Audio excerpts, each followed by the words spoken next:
In today's video, we're going to continue on with section 5-4, complex numbers, but we're going to move on to part 2. So part 2, we're going to discuss solving equations with square roots. So the square property for any real number n, if x squared equals n, then x equals the plus minus square root of n.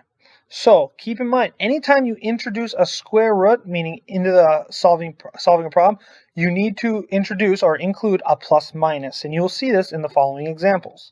That's very, very key. So here we go. We're going to solve 3x squared plus 48 is equal to 0. So just like before, we want to isolate the variable. So first we're going to subtract 48 from both sides. So we get 3x squared is equal to negative 48. And then we want to, again, still isolate the variable, so divide both sides by 3. So we get x squared is equal to negative 16. Now to undo a square, you need to take the square root, and I take the square root. So now I've introduced, notice, I brought in the square root. It was not visible there beforehand until I brought it in. So just like I said in the last slide, when you introduce a square root, you need to introduce or include a plus minus. So now the square root of negative 16, so I bring that I out front, so I get, I'm going to do a little scratch work up here. So I get I square root of 16, and the square root of 16 is just 4, so I actually have plus minus 4i. And there you have it. So we're just adding another element to our solving equation step. So now 4x squared plus 100 is equal to 0.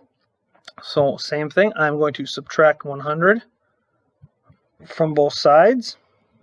So I get 4x squared is equal to negative 100.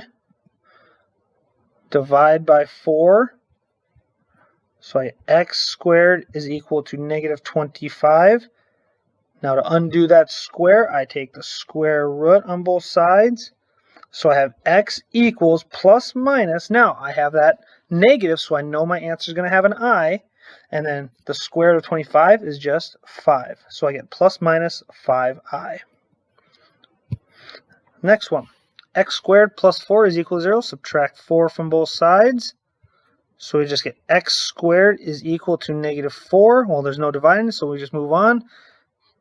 Take the square root on both sides. So I get x equals, I brought in a square root, so plus minus. There's a negative under the radical, so I get I. And then the square root of 4 is just 2. So I get x equals plus minus 2i.